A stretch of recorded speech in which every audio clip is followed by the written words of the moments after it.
Hola chicos, Filosofía 23. Los métodos científicos. Dice, mira, método etimológicamente, es decir, por la procedencia de la palabra, significa camino. Oye, ¿tú qué método tienes qué camino tienes para conseguir eso? Es el camino o senda que se debe seguir en la ciencia para llegar a la verdad. Y, como definición, podríamos decir que el método es el conjunto de procedimientos racionales utilizados por la razón para la investigación y demostración de la verdad. Hay dos clases de métodos.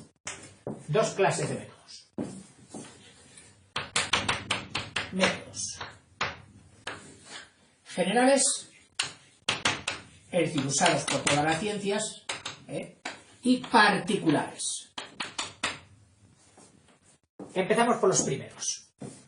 Dice, son comunes a todas las ciencias porque, en mayor o menor grado, se emplean en todas. Los más empleados son los que ya estudiamos, el método deductivo, inductivo. Deductivo era del todo a lo particular e inductivo de lo particular al todo. Otro. El análisis. Lisis significa partir, rotura.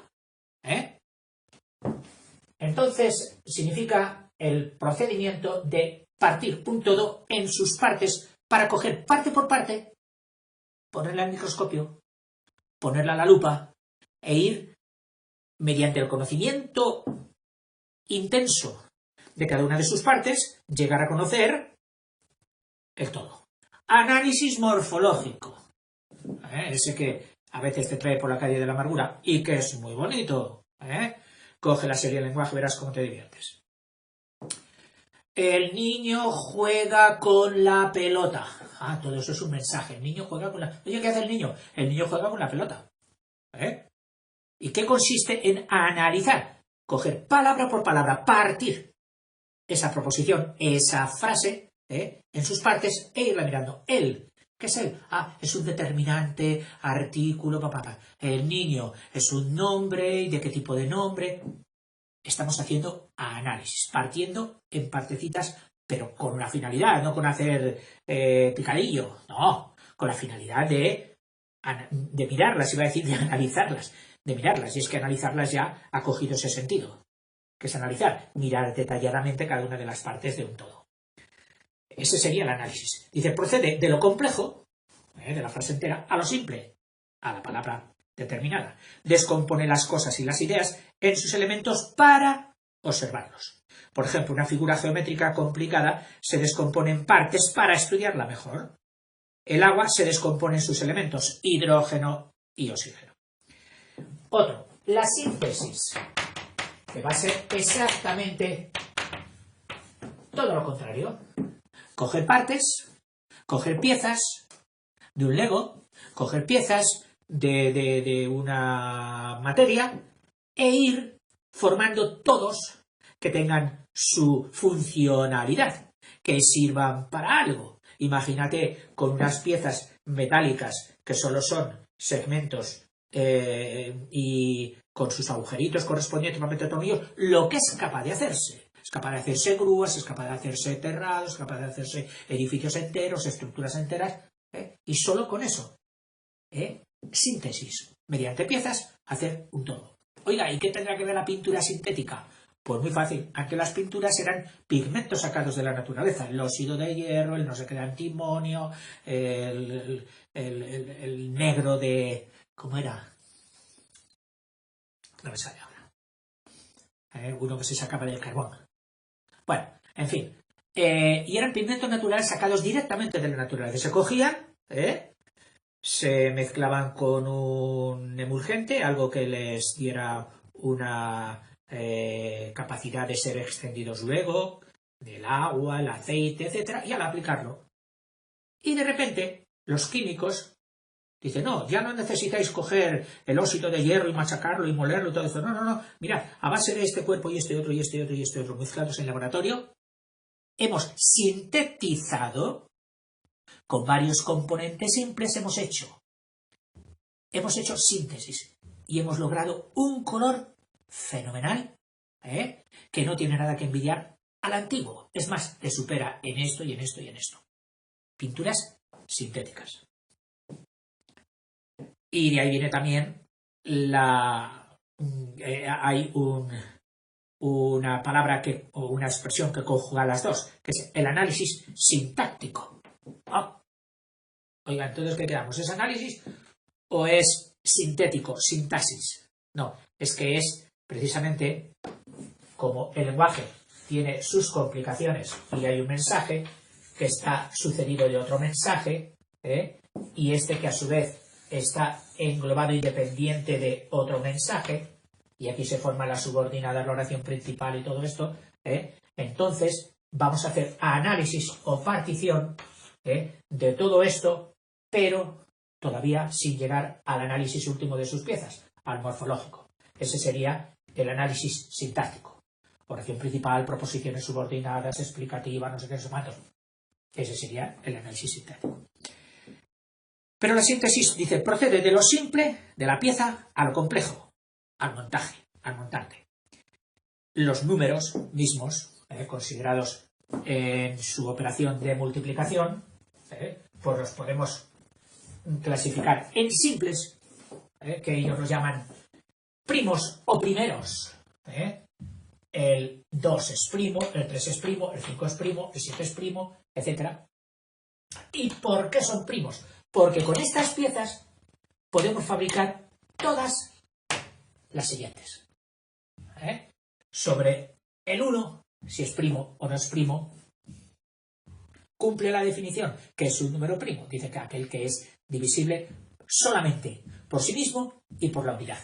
El 2 solo se puede dividir exactamente entre sí mismo y entre el 1. El 3 entre sí mismo y entre 1. Estos son los números primos. Recuerda que los números primos no es que sean pequeñitos, hay primos enormes y se siguen investigando con mucha fiebre, con gran intensidad, porque son la clave para conseguir encriptar contra los cacos los documentos, el dinero y todo lo demás. Los primos, muy importantes.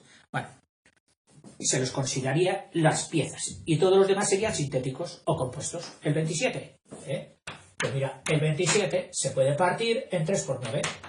3 por 9 es... Oiga, es que el 9 tampoco es primo. Es que este 9 a su vez se puede partir en 3 por 3. Y ahora sí, lo hemos descompuesto en factores primos. Si vamos hacia aquí, estamos analizando, y si vamos hacia aquí, estamos haciendo síntesis.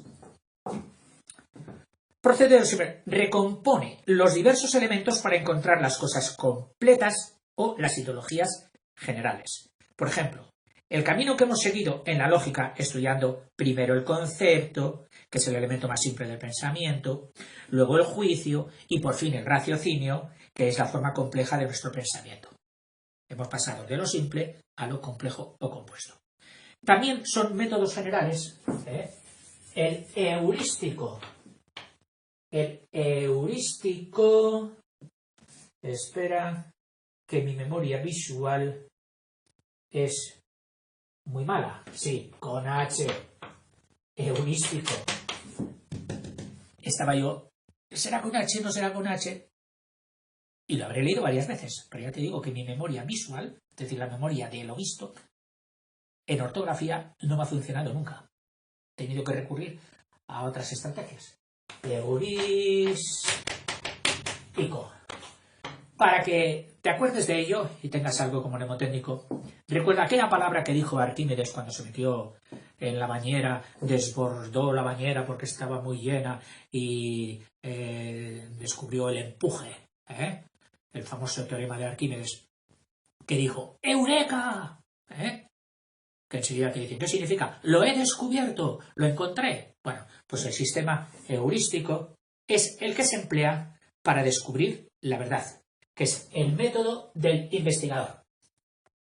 Y no nos dice más. Pero bueno, luego abundará en más cosas. Y el método didáctico con el que yo me he estado peleando prácticamente toda mi vida. Desde que supe que tenía que enseñar, siempre ha sido y ha llegado a ser incluso una deformación profesional. El ver una verdad, un contenido, y automáticamente que pienses, ¿cómo decir esto? ¿Cómo introducirlo en las cabezas de otro? ¿Cómo hacerlo fácil, divertido, que no pese, que sea goloso? Y esta ha sido la constante, la ambición de cualquier profesor, en concreto de la mía. El método didáctico es el que se emplea para enseñar o exponer una verdad que ya ha sido encontrada. El profesor no está haciendo materia, no está inventando. Pues, mira, si no estoy inventando que necesito del libro, ni siquiera lo he rememorizado y retenido ahí. ¿Por qué? Pues porque son muchos los campos que uno pretende abarcar y porque la cabeza ya no está como tenía que estar. Ya está un poquito más gastada. En fin, dice, es el método del profesor y el del libro de texto. No todos los libros de texto se entienden igual, con la misma facilidad, con la misma claridad. ¿Por qué? Porque utilizan métodos didácticos diferentes. Bien, estos serían los generales.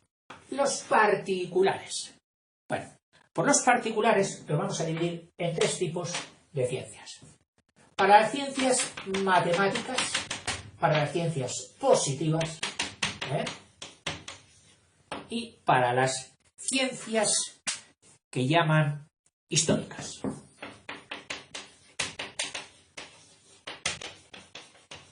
Vamos a ver qué métodos existen. En matemáticas, dice, son ciencias eminentemente deductivas. Es decir, se va del todo a lo particular. El objeto, es decir, ¿cuál es la materia de las matemáticas?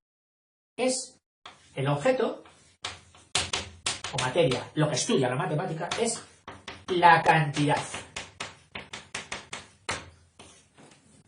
La cantidad. A ver, posiblemente no sea la definición mejor del universo, pero entendamos que este es un señor filósofo que seguramente abandonó las matemáticas hace tiempo ya. Y solo lo utiliza, pues, a modo de comentario genérico de los métodos de las matemáticas. Dice, su objeto es la cantidad.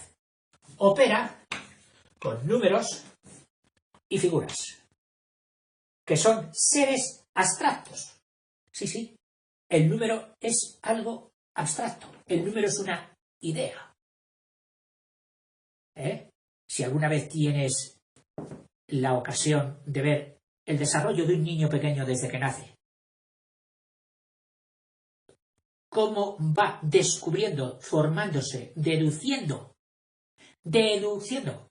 en su cabeza la idea de número. Desde la unidad hasta el 2, que al principio no lo entiende. ¿Cuántos hay? Hijo, ¿cuántos hay? Te pone los 2 deditos. Y tú le dices, 2. Y él, los 2 deditos. Y al día siguiente le preguntas, ¿cuántas manzanas hay? Y él dice, 2. Tú dices, ahí va. Si ya le dije que eso era 2. Pero el niño todavía no, porque no tiene la idea de lo que es la idea del 2. Él solo hace correspondencias. Dice, una manzana, un dedo, otra manzana, otro dedo, 2. Al cabo de unos meses, de tanto haberle tú dicho que 2, cuando vea 2 mulitas y tú le dices, ¿cuántas hay, hijo? Entonces te diga, 2. Ah, mira, ya le ha nacido la idea del 2, ya la tiene. Y progresivamente hasta el 3 le cuesta mucho. Y el 3 ya es el disparadero. Cuando llega el 3, ya normalmente tú le has enseñado antes una cantinela, una canción, con la que hace correspondencias. Esa canción es la del 1, 2, 3, 4, 5, que lo aprende como una canción. Como si fuera la canción para irse a dormir, pero que luego le sirve para hacer correspondencias, que eso es el contar. Bueno, en fin, con eso trabaja la matemática, es interesantísima. Dice, estos seres, el número y tal, dice que son abstractos, que son ideas, son inmutables. No hay quien les cambie. No se les puede coger y darles una mano de pintura, ni espachurrarlos. Esos conceptos son inmutables. Y perfectos. No tienen fallos. La idea de punto no tiene fallo. La idea de recta no tiene fallo. Es una idea. Es perfecta. La idea de plano es perfecta. Por eso sus demostraciones y conclusiones son evidentes para todo el mundo. O eso quisiéramos algunos profes que las vierais todo el mundo. Son exactas. Sí, exactas son. E inalterables. Lo que descubrieron en el siglo VI algunos matemáticos se dieron cuenta, Pitágoras, en fin, y Tales, de Mileto, y todos aquellos grandes Euclides, sigue inalterable. No se ha cambiado. Un profe mío dice, es que estamos viviendo de herencias muy antiguas. Dice, y las ciencias positivas, que son las que vienen ahora, se apoyan en los métodos matemáticos para su avance. Y muchas de ellas no pueden seguir avanzando porque nos faltan genios matemáticos del tamaño de los Pitágoras y de los Euclides para que den métodos diferentes mediante los cuales estas ciencias puedan seguir avanzando. Y creo que tenía razón, porque cuando he conocido algún biólogo, algún ingeniero, algún tal, dentro de la investigación, resulta que lo primero que hacen, cuando se meten ya en harina, es empezar a estudiar matemáticas como locos. Y yo le digo, pero si tú eras biólogo, pero si tú eras químico, pero si tú... Sí, pero es que mira, las matemáticas nos vuelven a ser necesarias y sin ellas no podemos avanzar. Y me acuerdo de aquel profe que dijo, faltan matemáticos, venga, anímate. No dirás luego que ya te has encontrado todo hecho. No, hay todo por hacer. Es tanto lo que queda por hacer, que prácticamente podríamos decir como Sócrates, lo hecho hasta ahora es nada. Oiga, pero si hay mundo... Nada. Lo que queda por hacer es inmenso, muchísimo mayor que todo lo descubierto hasta ahora. El método deductivo, es decir, el objeto, sí, es la cantidad, y el método, que es al fin y al cabo de lo que estamos hablando, es el método deductivo. Ese es el método de las matemáticas. O sea, el objeto es la cantidad, pero su método es el deductivo. Parte de axiomas y postulados que ya hemos visto lo que son.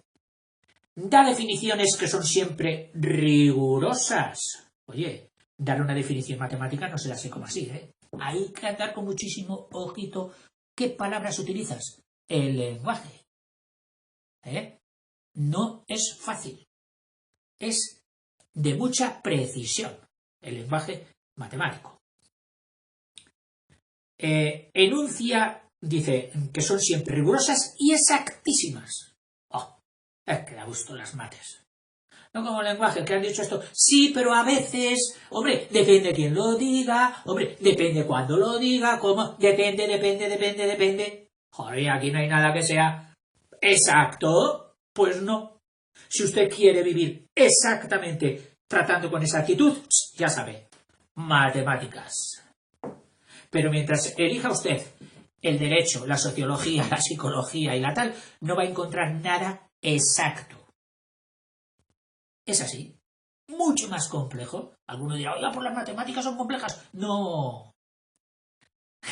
a la larga, a la larga, llegas a la conclusión de que lo más simple y lo más fácil son las matemáticas, de que lo más complicado y lo más irresoluble son los problemas no matemáticos. Yo te confieso que para hacer un vídeo de matemáticas son los que menos me cuestan. Me pongo delante de la pizarra, se aplica esto, porque esto, porque esto, porque esto. Y luego te puedes tomar el lujo de hacer verificación. Ahora, di lo mismo de una clase de filosofía, di lo mismo de una clase de historia del arte, di lo mismo de una clase de ciencias naturales. Imposible. Bueno, enuncia teoremas o verdades que se demuestran. Saca conclusiones convincentes por demostración. Sí, que son bonitas, hombre, las matemáticas son bonitas. Convéncete. Lo que pasa es que, como digo yo, muchos habéis tenido la desgracia de haber sido bautizados en las matemáticas con el agua de fregar. Es decir, vuestros primeros contactos con las matemáticas fueron desagradables, fueron frustrantes, etcétera, etcétera, y las habéis cogido manía. Pues no, volvedlo a intentar, siempre hay una segunda oportunidad. Yo, claro, modestamente te dirijo a los vídeos que yo he hecho, que pienso que sí, que podrías intentarlo. Coge la serie de matemáticas y dices, mira, voy a ver si yo era tan torpe como me dijeron que era, o es que no me dieron los mejores métodos. Bueno, pues vamos a intentarlo de nuevo. Ha habido personas que me han dicho, profe, gracias, me ha quitado usted el complejazo que tenía de ser un torpe matemático. Bueno, pues mira, alegrías. Pasamos a las ciencias positivas. ¿Cuál es el objeto de las ciencias positivas? Es decir, ¿con qué tratan? ¿Cuál es su madera? ¿Con qué hacen? Dice, son ciencias eminentemente inductivas. Así como estas deductivas, estas van a ser inductivas. De la particularidad a lo general. Se van cogiendo piedrecitas, se los van poniendo ahí, mira, pues todas estas, claro, las englobas en especies, en géneros, en tal, y vas llegando hacia la generalidad, reino mineral. Objeto. Dice, además de la cantidad, es decir, que no es que desprecien el objeto, tiene la cantidad también, por eso tienen su conexión con la matemática necesariamente, tienen ciertas cualidades de seres reales y concretos, ya no son los abstractos y perfectos de la matemática. Estos son reales y concretos. Este bichito tiene tantas patas. Y ojo, porque en estas patas no es lo mismo que sea esta forma, que sea esta otra, que tal, que cual, que viva en este clima, que ha desarrollado esto, que vive en el otro. Dice, y ojo, porque a lo mejor lo estás estudiando ahora y dentro de 3 años se descubre que hay una variedad de este animalito que tú habías estudiado tal, que ha mutado, que ha tal, que... esto no son las matemáticas. No son... Dice que no son inmutables, luego son mutables, pueden cambiar. Y el científico siempre lo tiene ya muy en cuenta. Ojo, estoy diciendo esto, pero siempre hay un pero. Esto puede que no sea así. Puede cambiar. Esto de un paradigma, la tabla periódica de los elementos en química. La de vueltas que ha dado esa clasificación. Y todavía, hoy, te presentan las últimas tablas con prevenciones de decir, bueno, oiga, mire, esto es hasta este momento, porque puede que se descubra más este mineral, puede que este mineral tenga esta tal, puede que no. Y no han acabado. Y ellos saben que no han acabado.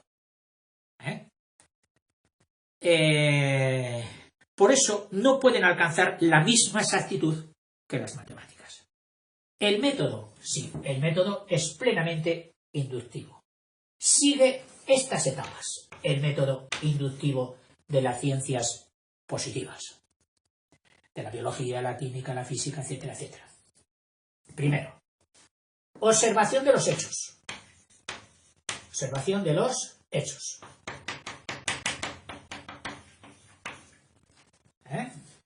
Directamente, por los sentidos, con tus sentidos, o valiéndose de potenciación de esos sentidos, que serían los aparatos, como microscopios, balanzas, etc. Segundo, desarrollas una hipótesis. A la vista de estos hechos, tú dices, yo creo que esto tiene que ser así. ¡Pam! Haces una suposición. Supongo que debe ser así. Acabas de hacer una hipótesis. Se hace una suposición que explique estos hechos.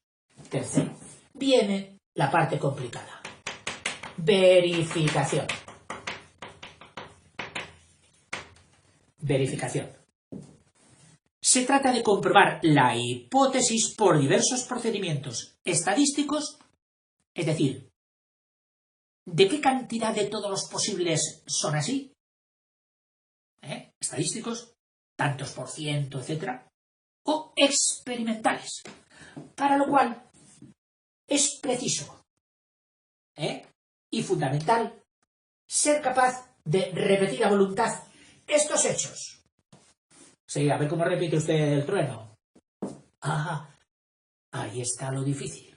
Y precisamente la meteorología es una de las ciencias más complicadas porque es muy difícil repetir los hechos.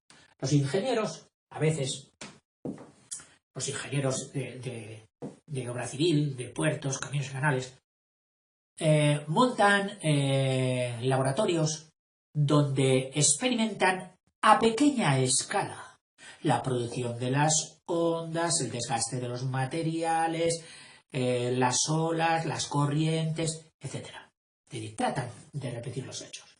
El químico trata de repetir en su laboratorio cómo el dióxido de carbono desgasta la caliza y deja esas piedras agujereadas ahí. Trata de repetirlas y ve que sí que lo consigue.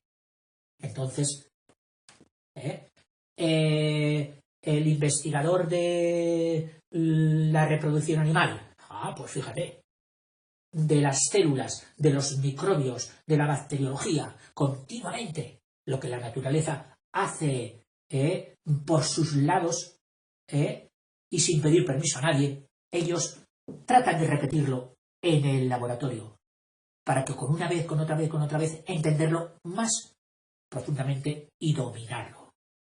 Y si fuera preciso, cambiarlo, mutarlo, que es algo que dispara las alarmas, o es que la variación genética o la modificación genética puede tal. Bueno, a ver, el mundo se ha hecho por variación y mutación genética. Que el hombre llegue a dominar sus claves no está prohibido. Lo único que tiene que estar muy bien controlado para que no cause hecatombes en el resto de lo ya producido, causando males enormes a esto. Es decir, que hay que ir con mucha cautela.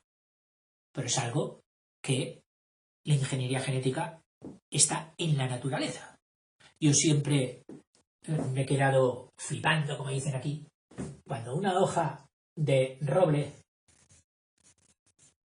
las hojas estas lobadas del roble, viene una abeja especial, inyecta ahí, clic, un componente químico suyo, y esta hoja empieza a engordar, se hace como un globo, y los piquitos de los lóbulos quedan ahí asomando. Y tú ves en el roble, ¿qué es esa bolita marrón? Ah, mira, eso es una gallarita, que se decía en mi pueblo. Y resulta que es una transformación de ingeniería genética que ha conseguido una avispa para convertir esta hoja en sede de sus crías.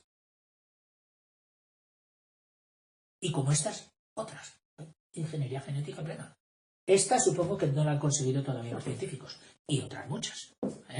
Claro que no sé también si tendrían mucho interés en por qué llegar a eso. Bueno, la verificación. Dice, por ejemplo, llevando un riguroso control estadístico de los hechos, los investigadores, ¿qué hace con ese papelito todo el día apuntando? Y se levantan por la noche. ¿Por qué? Porque hay que hacerlo cada 2 horas y no sé qué, y echan horas y horas en el laboratorio. Que se producen o bien realizando experimentos en el laboratorio. Todo ello puede llevarnos a confirmar o rechazar la hipótesis. La hipótesis que teníamos ya estamos a punto de verificarla. Ya estará la tesis, nos lo van a publicar en tal revista o tal cual. Y luego, con estas verificaciones, se hace una ley provisional. Se formula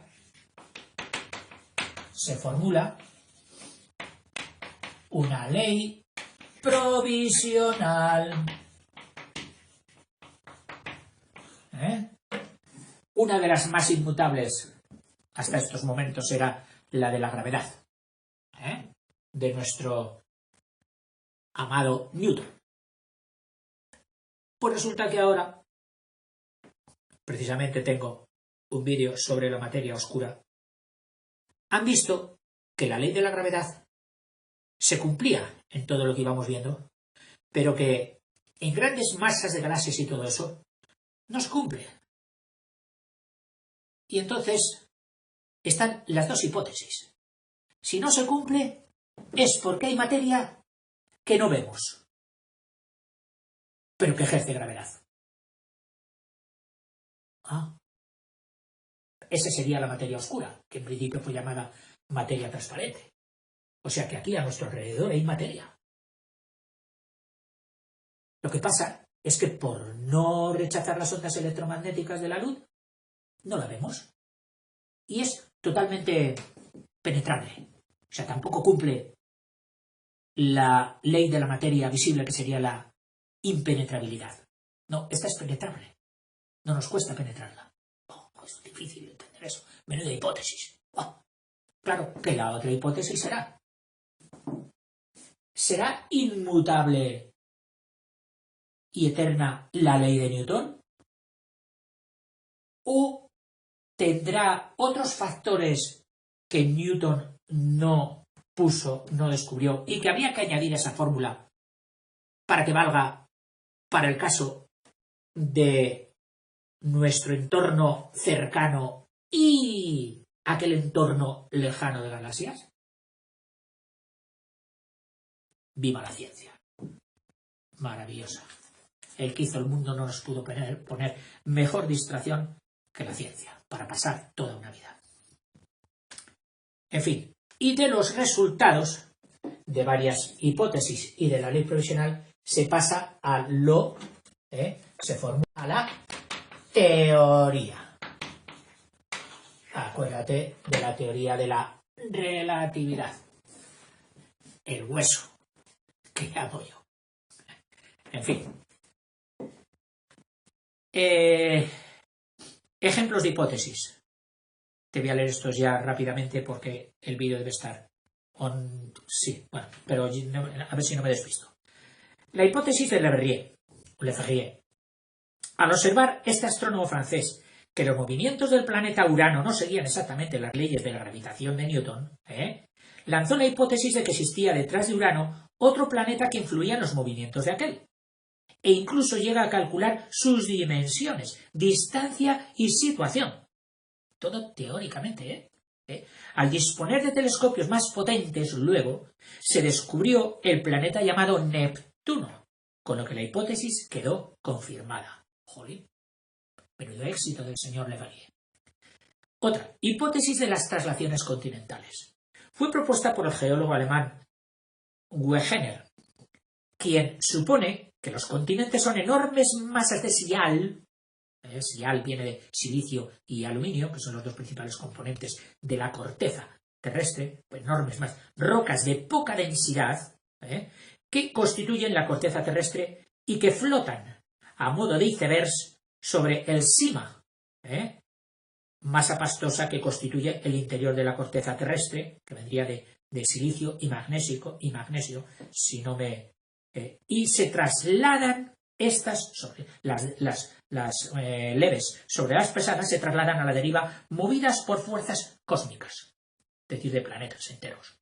Al trasladarse encuentran resistencia y las capas de sial se pliegan y forman los sistemas montañosos, dan origen a los terremotos, cuando una se desplaza un poquito, un terremoto de orden 8. Y solo ha hecho una plaquita, nada más que hacer así, al deslizarse. Las ciencias históricas, estas, madre, son ciencias, vamos a limpiar la pizarra.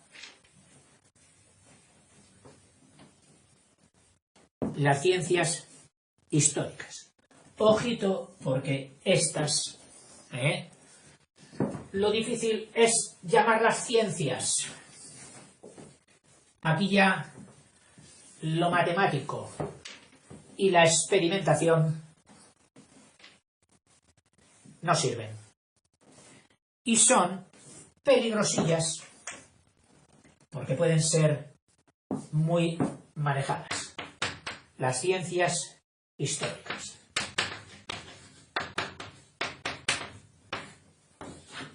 En las ciencias históricas, el objeto, es decir, ¿cuál es su materia?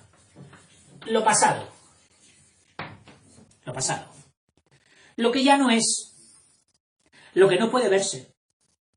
Solo quedan huellas, ruinas, escritos, etc. Eso sería el objeto. El método. Método para el historiador. Método apropiado para reconstruir un hecho pasado. Es preciso, primero, reunir material documental. Oiga, ¿pero qué documentos ha encontrado usted de esto? Ah, pues sí, mire, en tal sitio, en el archivo tal, en esto tal. ¿Qué serían? Documentos, escritos, monumentos, ruinas, huellas. Ese sería el material documental. Segundo, criticarlo e interpretarlo. Y en las interpretaciones, precisamente en otra serie que estoy llevando a cabo, Historia del Arte y de la Cultura, ahí puedes ver cómo los distintos investigadores del hecho histórico, del arte y de la cultura han tenido anoche mismo.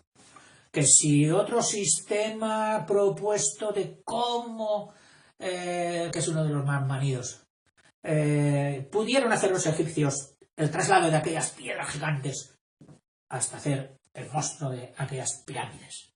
Bueno, y había otras teorías y sigue habiendo estas. Han encontrado unas canteras y esto, en fin. Dice, criticarlo e interpretarlo para probar que existió tal hecho. Interpretarlo. Demostrar la existencia. Que efectivamente existió aquel hecho. Segundo, buscar las causas del hecho. ¿Por qué pasó aquello? ¿Por qué obraron así? ¿Por qué sucedió aquello? Las causas del hecho. ¿Por qué ocurrió? Por ejemplo, buscar las causas de una revolución, malestar, hambre, etc. Investigar los fines, es decir, el para qué hicieron aquello. El por qué y el para qué. Las causas y los fines. ¿Para qué se dio tal ley o tal cambio político? En fin, queda un...